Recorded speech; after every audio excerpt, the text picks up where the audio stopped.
Listen, I know you've been walking through some dark valleys lately.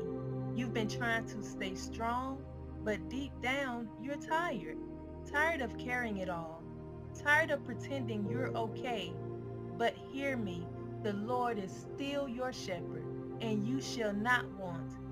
He's leading you even here.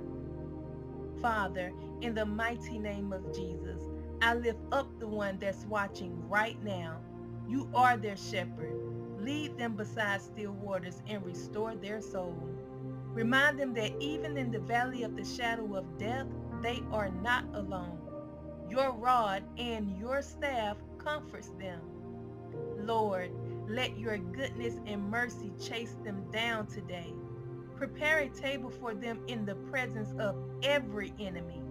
Anoint their head with fresh oil and overflow their cup with peace, power, and divine favor. Lord, remind them that you are enough. Their lack cannot define them. Your presence sustains them now and forever. In the mighty name of Jesus.